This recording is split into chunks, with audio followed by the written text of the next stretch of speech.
Allô YouTube, ici Victor, votre agent de bord, j'espère que vous allez bien. Aujourd'hui, on va parler un petit peu de l'air dans l'avion.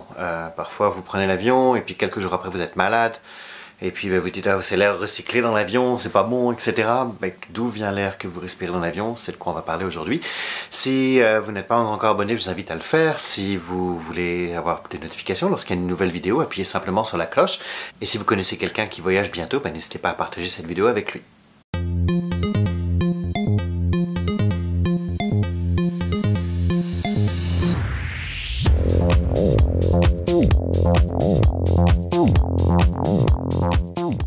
Je volais la semaine passée et une charmante jeune femme me disait que la dernière fois qu'elle a pris l'avion, elle est tombée malade. Il y avait quelqu'un qui toussait beaucoup, il se trouvait 7 ou 8 rangées derrière elle. Et à cause de cette personne, elle est tombée malade. Pas vraiment forcément à cause de ça. Bon, d'où vient l'air que vous respirez dans l'avion? 50% de l'air que vous respirez vient directement de l'extérieur. Ça fait qu'on prend l'air qui passe à travers les réacteurs et on l'envoie dans la cabine. Ça fait que 50% de l'air est complètement neuf. Les autres 50% sont recyclés, c'est vrai, mais lorsqu'ils sont recyclés, c'est filtré. Et c'est filtré par un processus qui est très complexe et en fait très précis. Les systèmes de filtration qu'on utilise à bord des avions s'appellent HEPA, H-E-P-A, et en fait ce sont les mêmes que vous trouvez dans les blocs chirurgicaux, dans les hôpitaux, etc.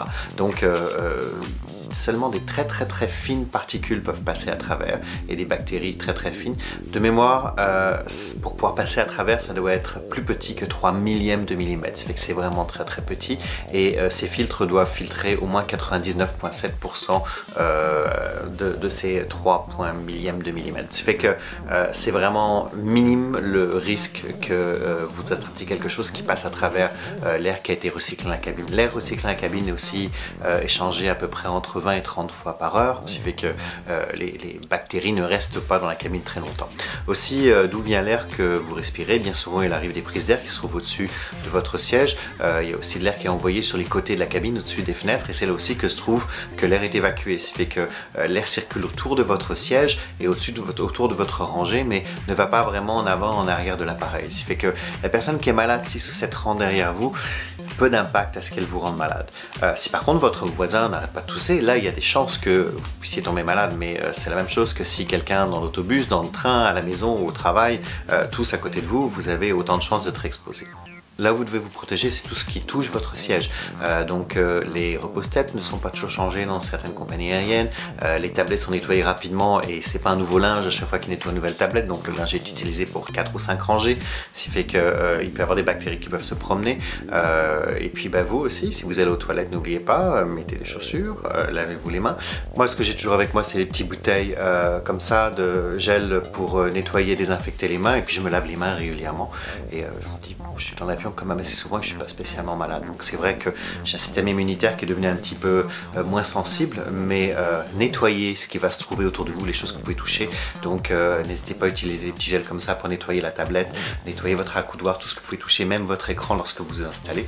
Ce qui fait que vous avez moins de chances de récupérer des germes de la personne qui était là avant vous. Mais l'air normalement ne devrait pas vous contaminer. Voilà, c'est la vidéo de la semaine. On se retrouve la semaine prochaine pour un prochain sujet. Si en attendant vous avez des idées ou des questions, n'hésitez pas à poser dans les commentaires, ça me fera plaisir de vous répondre. Et je vous souhaite une bonne semaine, à bientôt, salut!